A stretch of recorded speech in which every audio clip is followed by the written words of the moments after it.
hit of lightning. It's my pleasure to introduce a good friend of mine, alhamdulillah, a very dear brother, someone that I have a tremendous amount of respect and love for, a poet, a scholar, an academic, an activist. I mean, just name it, you know, someone who works for nonprofits, works in relief and development, you know, born and raised, alhamdulillah, in the city of Baltimore, as far as I know, born in Baltimore. Definitely considers, as he says himself, a son of the city of Baltimore, has received numerous accolades, runs really an online effort that hits about 3.9 million hits, mashallah, interactions from people. A poet, his book Black Seeds is incredible, and hopefully we'll be able to link it here while he's talking, as well as a few other things that are around the corner. And it's my pleasure to introduce Brother Tariq Touré. Inshallah, I'm going to turn it over to you, Akhi. And I'm not able to completely participate, so you have to forgive me under the current circumstances, but I will certainly do my best, inshallah. Fatafaddal, Akhi. Alhamdulillah Rabbil Alameen. اللهم صل على سيدنا محمد الفاتح لما أغلق والخاتم لما سبق ناصر الحق بالحق والهادي إلى صراطك المستقيم وعلى آله حق قدره ومقداره العظيم. Assalamu alaikum. First to Imam Suhaib. Yeah, I don't even know how your house is getting hit by lightning randomly, but subhanallah, I'm happy that you all are safe and that you got an extra phone. So Allah is truly Kareem and me. I also want to thank the orchestrators and organizers for reaching out and making some space for myself, you know, as a poet, as a writer, as an artist, and just as a worker, to be able to talk with you all about some of the work that I do, that I'm passionate about within culture development. And I would say culture preservation as well, because that's what we do as poets and artists. And inshallah, I pray that this gathering is one that draws us nearer to Allah's light, despite all of our complications. And even, you know, we just got some of Allah's rod, you know, Allah's lightning, but it draws us nearer. And that anything that comes out of it that is to the wayside, that is not beneficial, we know that is from myself and or the accursed shaitan. Bismillahir Rahmanir Rahim. So this evening, we will be talking about stories. So if you all have been watching any sort of leadership material, if you have been taking part in leadership trainings or trainings across the board for that matter, you have a lot of people in the world talking about stories and people being storytellers. And as somebody who has been participating in that tradition since I was 7 years old, intentionally, I feel honored to now have a world that is speaking about storytellers and our place and our purpose purposefully, you know, and we have a lot of forums talking about storytelling. And so I wanted to present a presentation that really shows how stories have helped me, how I think about the world, and the way in which stories shape us. So we labeled it, you know, the stories that shape us. And reflecting on current events, I thought it would be important to start the first 25% of this gathering, this blessed gathering of remembrance, inshallah, by reflecting on just the events of the last 2 months. And so these have been a heavy 2-3 months. Of course, following COVID-19 and all of the shutdowns and all of the quarantine that we had to do, we then were approached by what I would like to call the lightning of the police state. And what I mean by that is oppression is like rain that we don't really give any thought to. It's happening all the time. Injustice is happening all the time. Within a police state like America, when police are caught on camera, or when they record themselves on camera, taking the life of a human being, that is as if it was lightning during that rainstorm. We weren't paying attention to the rain. We were soothed by it. But when police happen to take a life, it's as if that clap happens. And then we kind of see, oh, it's been raining this whole time. The lightning actually illuminates the entire skyline. It illuminates the city. You can see more of what is happening.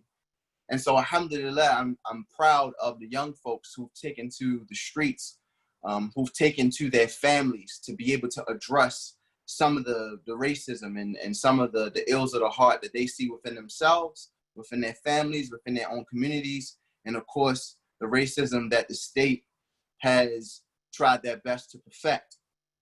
And the sort of story arc that I want to build to understand that in this first 25% is, how do we get to a Breonna Taylor?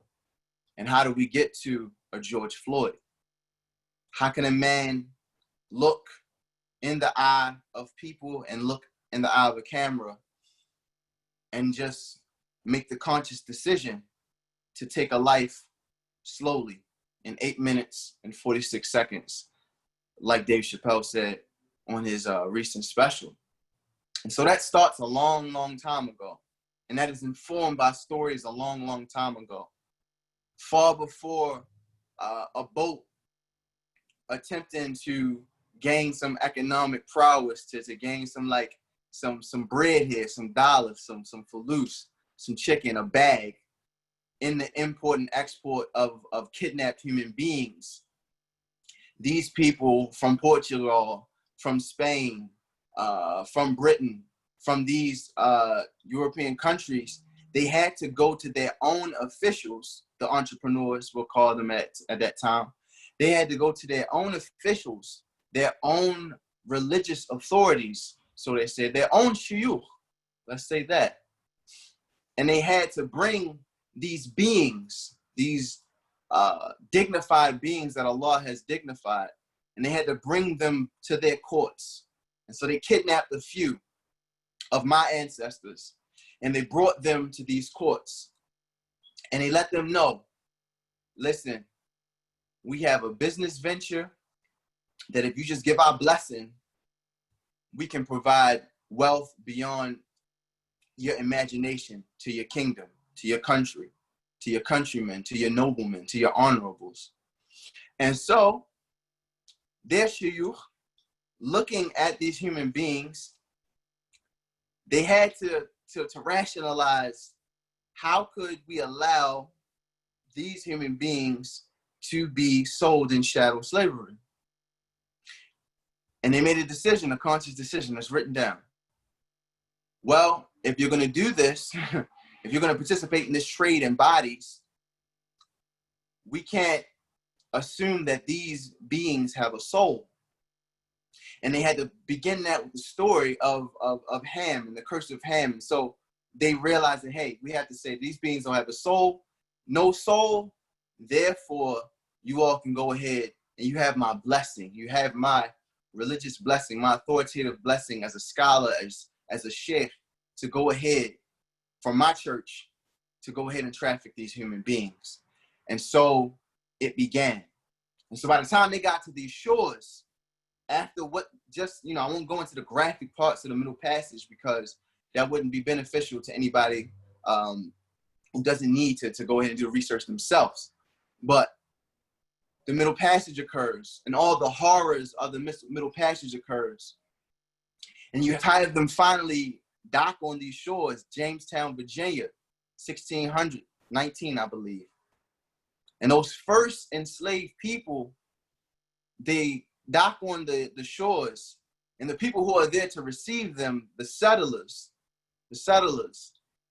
savages that are there to receive them, they're of the belief as well, because they've been told the same story before they even got there, that these beings have no soul. Even though they're animated like you all, they have two eyes, two nostrils, hands, all of this, they look like a variation of you. They don't have an actual soul.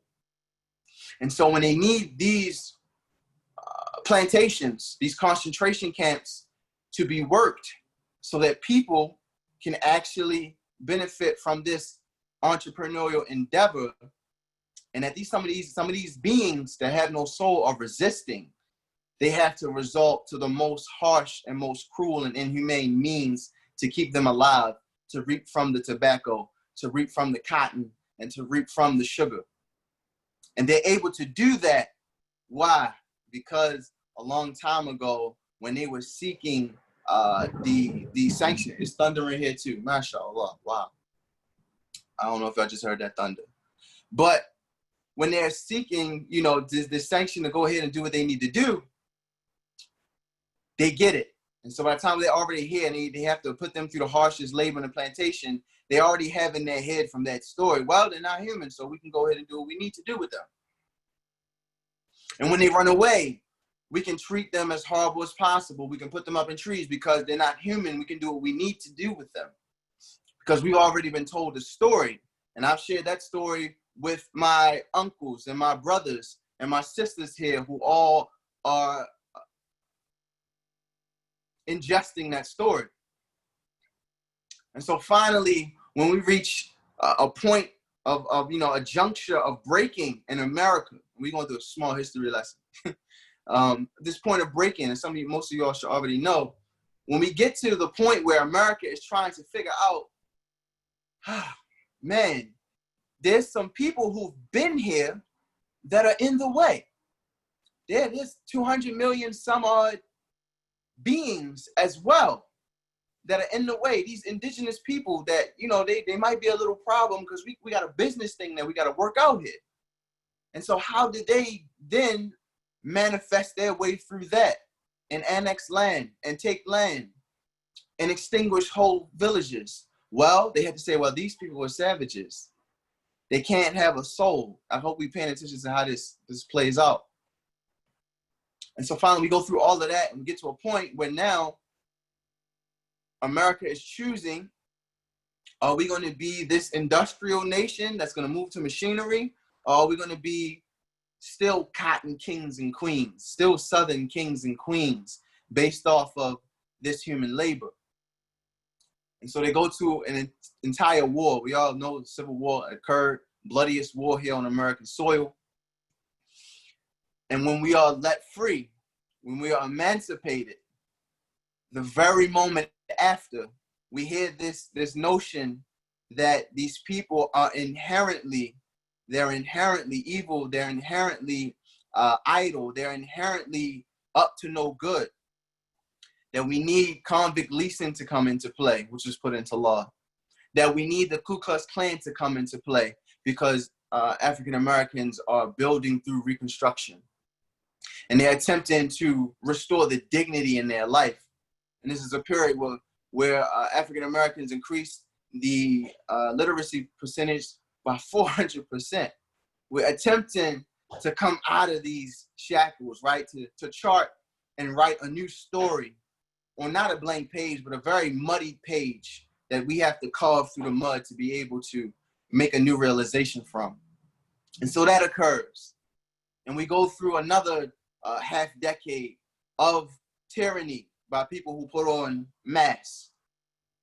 And then we go to another period with people who still are believing these stories that are now placed into textbooks that you can still find in southern states and in a lot of different states, where it says now that slavery and the Civil War was about states' rights.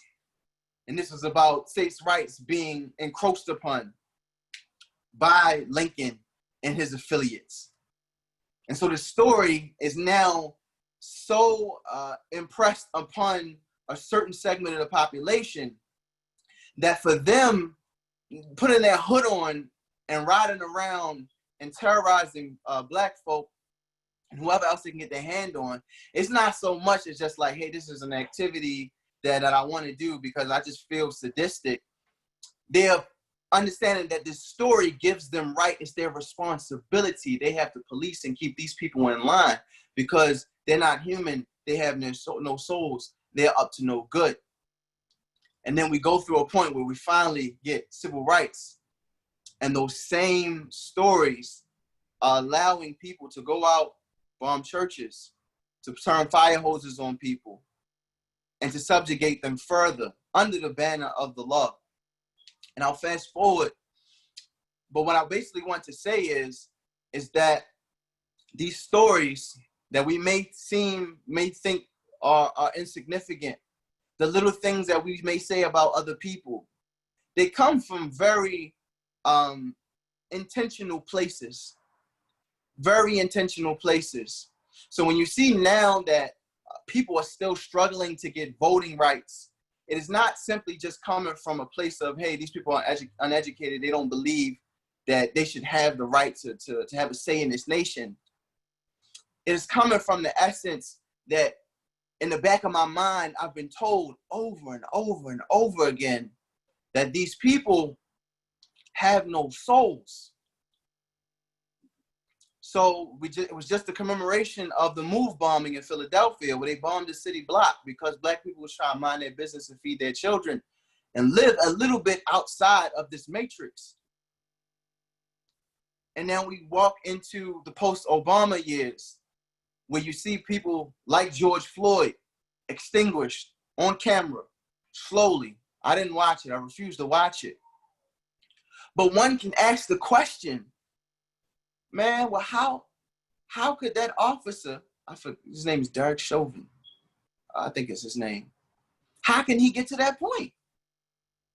How can the people who took Breonna Taylor's life actually get to that point where they have no regard for it, right?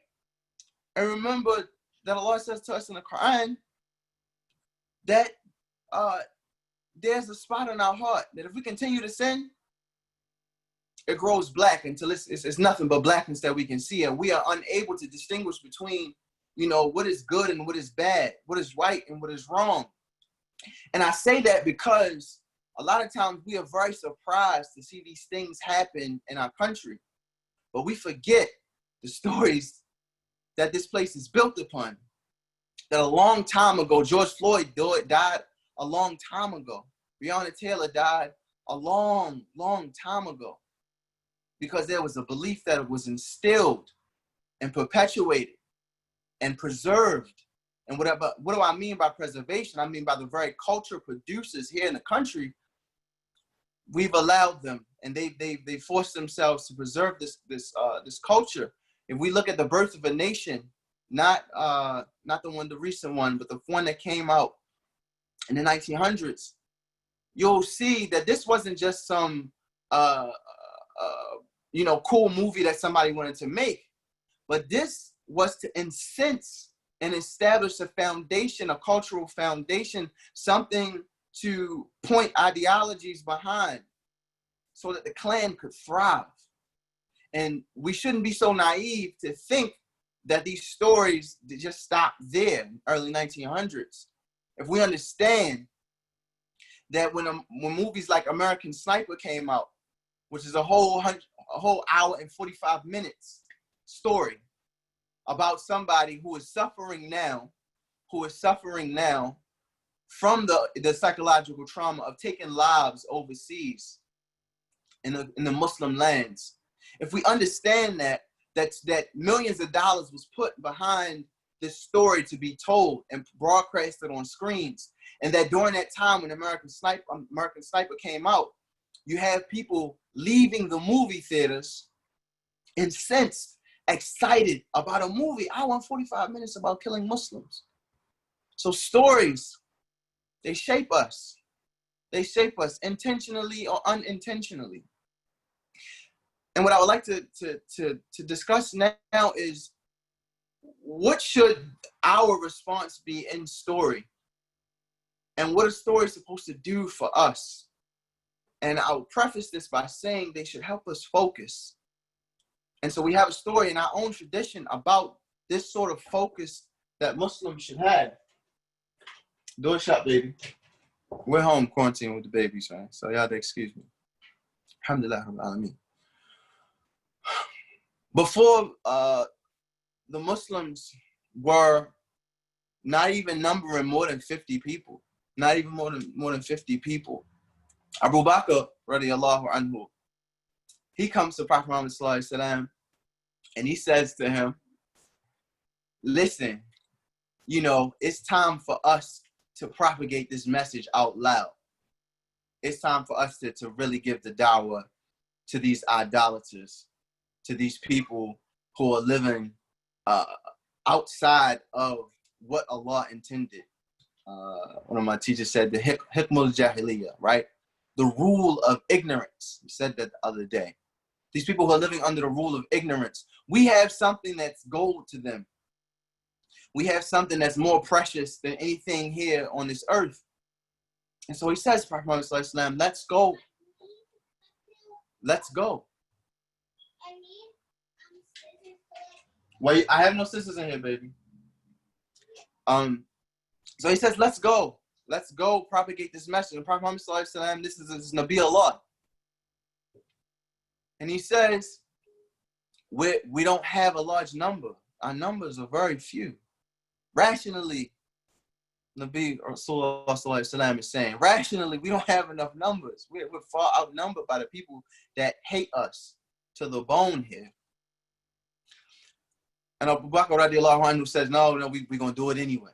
We're going to do it anyway. And so they go into the gathering, and Abu Bakr, remember, we always think about Abu Bakr radiallahu anhu as like the soft, skinny, sort of subjected, really kind of fragile person. We forget his status and what he would do. So Abu Bakr radiallahu anhu gets up. If my memory serves me correct, he begins telling about Allah. He begins speaking to Tawheed. He begins reminding them of what their forefathers knew about the oneness of Allah. And immediately, the groups there pounce on him. They pounce on Prophet Muhammad sallallahu alaihi wasallam. They pounce on the group that they're with, and they beat them savagely. And Abu Bakr radiallahu anhu, in particular, is beaten within an inch of his life. One report says that you couldn't distinguish his nose from his face. They didn't know which part his nose started and ended. So Abu Bakr radiallahu anhu is then, he's rescued from this situation by the people who are there. May Allah bless them. And he's taken to his family's house. And they're trying to tend to Abu Bakr radiallahu anhu. They're trying to see what's going on with him. Is he going to live? Is he going to die? He's in a horrible state. They can't even see his face, eyes closed. We've seen a boxer before after they've been in a horrible fight. Worse than that. And Abu Bakr radiallahu anhu is then saying to them, bring me Rasulullah sallallahu alaihi wasallam. Is he okay? Is he okay? They're trying to give him water. He's not taking the water. They're trying to give him food. He's not taking the food. Bring me Rasulullah sallallahu alaihi wasallam. Is he okay? And so finally, after many attempts, he tells them, listen, I'm not eating or drinking until you bring Prophet Muhammad sallallahu alaihi wasallam to me so I can know that he's okay. Even though I'm within an inch, within a centimeter, within a millimeter of my life, I want to know if Prophet Muhammad sallallahu alaihi wasallam is okay. And so finally he gets word that this blessed face that we all seek is fine, that he survived this beating, that he survived this particular altercation. And I relate that particular story because when we talk about the purpose of us relating and being culture producers, the highest aim for us, the aim that's at the pinnacle of everything, is being able to focus upon Prophet Muhammad sallallahu alaihi wasallam and Allah. And Allah first, I will say that. Allah and his messenger. We have to have Abu Bakr in focus, radiallahu anhu, on Allah and his Rasul sallallahu alaihi wasallam. We have to. And so the stories that we tell, as myself, as somebody who's a poet, writer, all that and the above, I have to constantly remind myself that if I'm going to create something, if it reminds, it has to at least call back to the dignity that Allah placed in us, with us, for us, but also his oneness, right? And that cap to Nabuwah, Prophet Muhammad sallallahu alaihi wasallam. So there's three things that I wanted to make sure that we got from that. Is that one, We have to be sails for the ships that we serve. And what do I mean by that? Abu Bakr radiallahu anhu, he's Abu Bakr. He is not Prophet Muhammad sallallahu alaihi wasallam. But still, at a moment where Prophet Muhammad sallallahu alaihi wasallam is thinking twice about sending this message, giving this good news to the people that he's around, Abu Bakr radiallahu anhu, he acts as his sail for that ship, Prophet Muhammad sallallahu alaihi wasallam, and saying, hey, look, I'm going to be the winds for you in this situation. I'm going to be the winds for you. We find ourselves serving in community a lot of times. You're going to find the people that you look for leadership. You're going to find the people that you look for counseling, for guidance, that they're not always going to have wind beneath their sails. So we should remember this story, and it should anchor us to be understanding, like, hey, maybe I might have to go hard for that person that I'm looking to lead me. I might have to go hard for them, because I can't say, hey, every day they're going to be there. This is Prophet Muhammad sallallahu alaihi wasallam. So what about us? We are weak, man. Servanthood is not true. Servanthood ain't true till it's tested. I heard a rapper say it ain't love until the love tested, right? So you can say, I'm here with you. I'm 100% with you, Imam Suhaib, all the rest of the people who serve at ICNYU. But as they know, it's not that. It's not true volunteership, volunteerhood, until I see you show up consistently and you make some sacrifices. And so Abu Bakr radiallahu anhu was one of the people who, in our tradition, in our lineage of telling stories, somebody who made ultimate sacrifices day in and day out. And the last thing is that our success is in focus. Our success is in focus. What we focus upon, right? Whatever we focus upon, it will manifest itself in our lives. My father, alhamdulillah, I'm able to relate these things and talk about these stories with you all because people like my father, my mother, and other people, they came into contact with other friends of Allah that changed their lives for forever. And so my father, he looked around in the 60s, and like so many other young men at that time, he looked around at heroin just hitting the projects, government housing, and he said to himself, he said to me, he said, Tariq, I woke up one day and the entire neighborhood was zombies. Heroin had just hit. And he said, I was trying to figure out exactly what would I do with this situation. What would I do? Would I participate? Would I try to, stay out of the way? But what he said he knew was that it would be very difficult. It would be very difficult to not get caught up into it. Because you wake up, you go to sleep one night, all your friends regularly about playing basketball and hanging out. And the next day, it's almost as if the next day that they're hooked on drugs. So like so many young men and women, he decides, hey, I'm in this impoverished situation. Also got drugs hitting hard. I'm going to enlist in the army because that should provide some quote unquote structure to my life. At least I can go there and try to figure things out. So he leaves one Vietnam to go to another Vietnam. And while he's there, he earns the ability to be a military policeman. And while he's on post every night, he has to be on post in the tower. He says, that's when I really started reading ferociously. I started reading anything I can get my hands on. And so while he's there, every once in a while, once in a blue moon, once a month, something like that, they used to get a case of books from America. And in this particular time, he's taking some time off from his tower and he's walking through the books that they provided in the case. And on the top of that case of books, it's the autobiography of Malcolm X. Now he's all the way in Vietnam.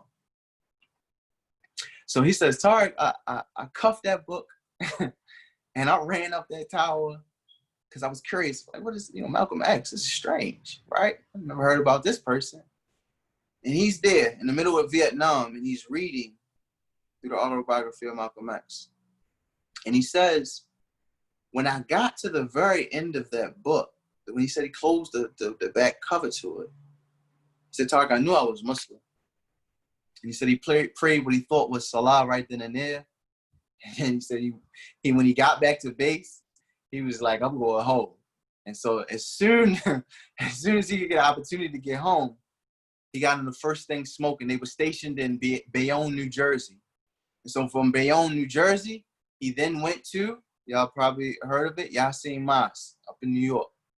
Goes to Yasin Mas, he takes a shahada, a few classes, learns a bit, and then they give him a mission. They say, Malik, his new name is Malik, his name was Bernard before, his name is Malik now, alhamdulillah, right? They say, as soon as you get back to Baltimore, we have to establish Islam. And so they give him some materials, they give him a few instructions, and they send him and some other brothers that was from down where we from out the door and say, inshallah, make it happen. And so they literally came home and they would go in any hole in the wall, the places where society has forgotten about, the places where society talks about on the news, where we have our dinner table conversations and talk about how horrible it is, how innately evil these people are, how soulless some of them may be, as we talked about before. And he would ask those people, do you know who Allah is? Do you know who Prophet Muhammad ﷺ is? And so after that, they began getting more people who are curious about who is Allah? Who is this man that was sent so many years ago to be able to redirect us to true Tawheed, true religion? Alhamdulillah. And so I relate to that story, not just because, you know, that's my pops, but there are many times within my own life that I've had to reinforce, I've had to revive, right? We say, you know, Imam al-Ghazali, he's a reviver of the deen, right? We have to do our own Ghazalian in ourselves, right? How are we going to revive ourselves to make us remember exactly why we're here, what we're doing, who we come from, what's our purpose? And so I used that story. He just related that story on a random night. We was just cooling, and I was asking him, you know, I asked my own father for a convert story. So watch yourselves out there, you know, you want to constantly, you know, batter converts for give me another convert story, like you're getting high off it. But inshallah, you know, I asked him, you know, what happened? You know, let me know what's up. And he told me that story. And I'm like, my mind is blown. And I say that because I've had to lean on that myself, right? When I had my first child, my first daughter, her name is Sana, 6 years old, sweet as can be. Sweet as cherry pie, right? Won't hurt a fly. I remember being at the hospital. I remember looking at my wife, looking at my baby, and saying, mashallah, man, you know, this is what it's all about. I'm on Baba high, right? My father's in the room, know that. Maybe some of you are fathers, some of you not, right? I'm on Baba high. That feeling when you first start a father is nothing compared. It's euphoric. So I'm feeling my Baba high, and I remember getting them all bundled up and ready to go, you know, out the hospital. And then I thought to myself, oh man, I ain't put no gas in the gas tank. There's no gas in the car to get back home. I was so out of my sorts. And when we drove there, I didn't think, you know, a couple nights before to go ahead and put gas in the car. And I go to the gas station, and I'm driving there fast. I tell my wife, just hold up. I ain't tell her I ain't getting no gas. I just said, I'll be right back. Give me 1 second. Let me run downstairs. So I go to the nearest gas station. I'm driving there fast. I hop out the car. I'm rushing. I'm thinking about my baby, my child, everything. I got to protect them. I'm in full Baba mode. I'm overdoing it. And I get to the gas. The person who's supposed to be helping me out, the cashier. I give him my ID. And so he's looking down at my name, and he looks back up at me. Now, I've been me my whole life. So I already know what's happening with this brother who's behind this bulletproof glass looking at my ID. He looks down, looks back up. He said, are you Muslim? I said, yeah, I'm Muslim. Yeah, I'm Muslim. I'm Assalamu alaikum. Trying to get to my baby. Trying to get back to my family. Got a new family. I'm thinking all this in my head. And then he looks back down. And he's reading my ID again. With a fine-tooth comb, he's interrogating this ID. And then he goes kind of straight-faced, inquisitive. And he says, "You pray?" And then all of West Baltimore jumped out me. I'm like, "Look, man, give me my ID, man. Let me go. I got a baby here. You want me to pray 2 rakahs right now? Like, what did you want?" Finally gives my ID. I go back to the hospital. If not for me reminding myself of stories like that I hold in my heart and my mind from my father, from other elders, sisters and brothers who've paid such a more heftier price to hold tight to this deen, maybe I treat that situation a bit differently. Maybe I blame myself for him being ignorant of how somebody who looked like me could be Muslim here, who talk like me, could be Muslim here, who dress like me, could be Muslim here. Maybe. But I'm anchored. Why? Because somebody decided to tell me of a thing, of an occurrence, of a truth that has helped me have some sort of foundation. So these stories, as we said in the beginning, they shape us. They help us through. The other thing I literally was saying to my wife earlier is sometimes, it'd be other Muslims that might end up costing you your own faith. It'll be other Muslims that might end up costing you your own faith. And so the second time is from a Muslim that, like, I know, that's known me since I was a baby, right? I'm at a point where some of you all are at that are in school. I'm a freshman. I'm actually in my freshman summer from college. And so prior to that summer, I'm doing 6 a.m. workouts. I'm on the football team on full football scholarship. And we're doing workouts in the rain and the cold. It's like January, February. And after 2 weeks, I start to get a pain in my back, excruciating pain. And after a few nights of keeping my roommate up late because I'm just making all types of crazy noises at night, I sound like a wounded deer or something like that. He said, "Man, we going to the hospital. You bruh, you sound bad." And so we drive to the hospital. And I am in the best shape of my life at this time. I'm 215 pounds. I'm 6% body fat. It can't possibly be anything wrong with me. Can't possibly be anything wrong with me. And finally, I tell the nurse, "Look, do what you need to do. Hook me up to whatever machines you need to hook me up to so I can get what I need to get done and get up out of here. I got to get back to practice tomorrow morning." She looks me dead in my face and says, "Well, you're going to be here with us for a little while. You got pneumonia." And so I got pneumonia all through my lungs. And so this is why COVID-19 ain't nothing to play with, that, at least for me, a respiratory issues situation. And so finally I said, "Okay, cool. I'll stay in your hospital. I'll be here 2 days max. I ain't never been sick like that. I wasn't familiar with pneumonia."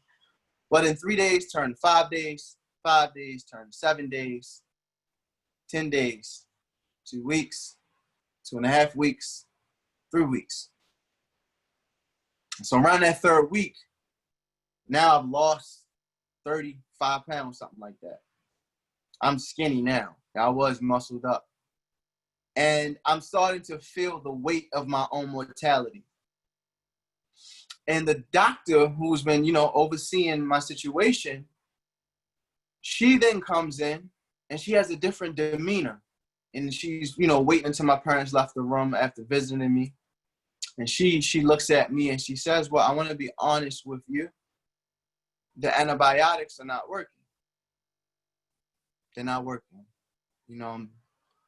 I just want to be real with you. They're not working, and we're going to try to run some other things. We're trying to switch up some antibiotics, do some different ones, but I want to be upfront with you about your condition that they're not working." And then she let me be and walk out the room.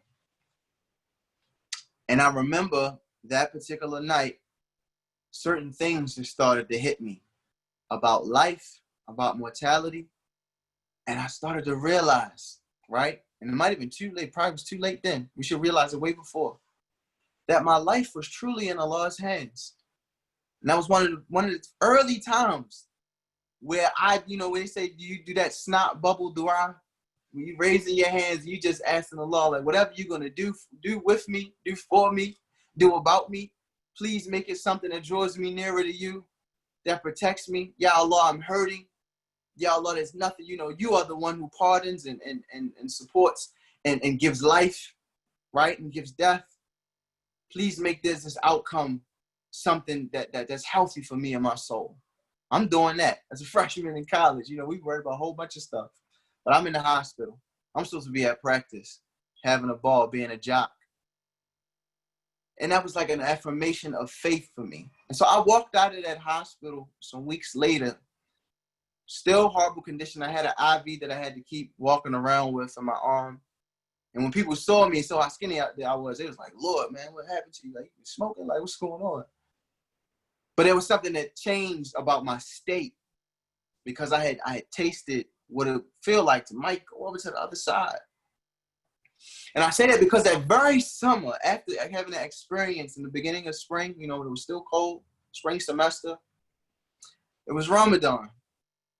And I'm still kind of off that spiritual high. We already know how that spiritual high feels. You feeling good, man, And I remember going to Thoborn and going to the bank. So I'm from around the way. We might wear a thobe. We might wear, whatever. We don't care. It wasn't a big deal to me. I just threw it on because I had to run somewhere really quick. I wasn't wearing it for any deeply religious purpose. And so I'm in the bank and I see someone that has known me since I was an infant, that's known my family since my family has been here and doing work and all of that. And they greet me with the biggest smile. Assalamu alaikum. What's going on, man? What you been up to, boy? You playing ball? Yeah, man, I'm cooling, And then he says to me, he looks me up and down now. His focus changes from me. He's looking at my clothing and he says, oh, man, you an itikaf or something like that? I was like, no, man, I'll just go to the bank. I would be at the masjid if I was an itikaf. And he says, Jim, demeanor changing now. Well, why do you have this garb on? Like, if you're not, practicing, whatever the case may be. Woo! And I had to stop myself and to have some sort of adab to deal with this brother. Because I'm thinking in my head, like, why are you getting this out of pocket with me? And if it wasn't for, again, like I said, me knowing the price paid for me to even be able to say La ilaha illallah, I probably would have snapped on him. But it's these things, these stories that shape us, that actually ground us. So I walked from that situation. I just smiled. I said, okay, bet, this conversation is pretty much over. This thing done went south. We not even go for it. So I'm like, man, I'll catch up with you, man. You be safe, all right? And I keep it pushing. So why do these stories, why do they matter so much? Why are they so important? Well, university did a study. And what they did was they gave people sets of information to read, hard data, statistics, let them read through it, and then they tested them the next day to see how much they actually retained. And they realized not much sunk in. Some of you are studying, you cram, and then the next day you're like, man, I don't know where that information I just studied, stayed up till Fajr trying to know for this test went. Well, maybe if we put it in story form, it would stick. Those same researchers took another cohort and they broke this story that was related from that data into different languages. And then they gave it to them and they allowed them to read it the day before and then sleep on it and then come the next day. And then they put, those node things on their heads to see what brain activity was actually taking place while they were trying to work these stories out in their head as they were sleeping. And what they realized was that having heard a story, after hearing a story, our brains, subhanAllah, automatically try to put 2 and 2 together, 4 and 4 together. Our brains, while we're sleeping, while we're thinking on autopilot, are actually working out these occurrences and happenings and events. And then the next day, they could recount a lot of the information because their brains were working overtime to make sure these things stayed put, that they were solidified, and that they stayed. And I say that because there's one thing if I just tell you, you know, I narrate something to you, or you watch something that's narrated in a story form. There's another thing when large groups of people are being fed the same story over and over again. So it can happen for good and it can happen for bad. It can happen to dehumanize, right? Or it can happen to actually dignify a people. So inshallah, I'm not trying to run over time, inshallah. And so, inshallah, of course, you know, we recite a poem for you all to end about a story that we should all have some special connection to, that even myself have a special connection to. Recently, you know, I did a session with Mustafa Briggs from the UK, and he related something that was very interesting. And he said in Brazil, one of the Mandinka warriors that were Muslim that perished, right, in one of the revolts in Brazil, they had a pouch around their neck. And around their neck, they were having this pouch, ayat, right? But in this particular warrior's pouch, he had the dua that Ibrahim alayhi salam made for his progeny, that they would stay upon the path. And so, mashallah, I had written this poem far before being in that forum with Brother Mustafa, Ustad Mustafa. And I believe this story, alhamdulillah, I've been able to put in poem form now, is also one of those that I can give to my children to remind them while we're here, who do we serve, who do we believe in, and who we look to for guidance, right? Who do we call upon when lightning strikes our house, inshallah. And so I recite the poem and then we can go into Q&A, inshallah. Sorry. The kings of old used to pray that lineage grows so the kingdom and kingship could keep an infinite flow. Sons, crown jewels on iron fists, infinity stones. Any slight threat to legacy equals the slit of a throat. They reign for centuries off children alone. One power in your tribe, count the kids in your home. Ruled by a sword and umbilical cord, or given with both. Now these kings thought that they were given the most. Civilizations carried on in a cyclical flow. Dynasty after dynasty, they died defending the throne, preserving their reign with every minute they own. And mankind's preoccupation with dominion could lead one to the opinion that if our life is measured in inches, then we spend our lifetimes inching towards domination and dissension. Has anyone ever asked God for any different? I should mention that a black woman once ran between the mountains in the desert with an infant crying out, dried mouth, heavy sweating, with no food in sight. She scouted every direction. The heat grew, they couldn't last an hour in this weather. Then outpoured a stream of water flowing in the distance. She drank her fill to stop the wailing of her infant. The well of Zamzam is born, a miracle in minutes. Hajar and Ismail survived, but Father Ibrahim was missing. And upon return from his sojourn, they would move to the place where he learned the Kaaba would be built. And his concern was that this family of theirs would one day grow to serve the Lord Most High and raise hands to the sky for Allah to never let the light of Islam die. For as long as their lineage stays alive, on and on for a millennia they would thrive. Not for riches piled to the mountain line, not for sovereignty for what's under the sky, but that Sujud be established when he died, that the Qulub be attached to the eye. He prayed for generations of prostrations, showed us how sincere Nia can turn nation. Pay the path of success of seeking salvation. I'm standing here as a manifestation. We're gathered here as a representation. How is this related? Small illustration. My pops was dealing dimes of Dean up on the dope strip. You can still see the lines of fiends getting their nose hit. Allah still raising odd degrees. We never know if people like them never bent their knees and exposed this reality, this path we call Islam. One single believer starts the cracking of the dam. When his nation was being built by the cracking of the lash, when Reagan was placing a crack upon our hands, those same palms were the same ones happening to have sincere prayer and sincere cries. Look within those layers within their lives, because within their lies, a truth so pure it would singe our eyes. Tell me how within our time, as enemies within their lines, Allah would raise another people to defend his signs, delivering us from evil until the mission dies. Everything that's happened has happened for a reason. Every single action has mattered for this meaning. With a result of prayer mats upon the cement, the divine outcome of prayer is cast into the ether. What it means is we don't just happen to believe, but this is the purchase path of Ibrahim, from the very hands of Ibrahim, from Philly to Philistine, from Mali to Manhattan. Take a look at what can happen. This path is a jewel, ain't no happening to have it. It only happens if you grab it and hold it so tight it starts to fashion into granite. And that stone becomes a mountain, and that alone becomes a fountain. And then in droves we drink the ounces. The spring that springs forth will have many stories to tell.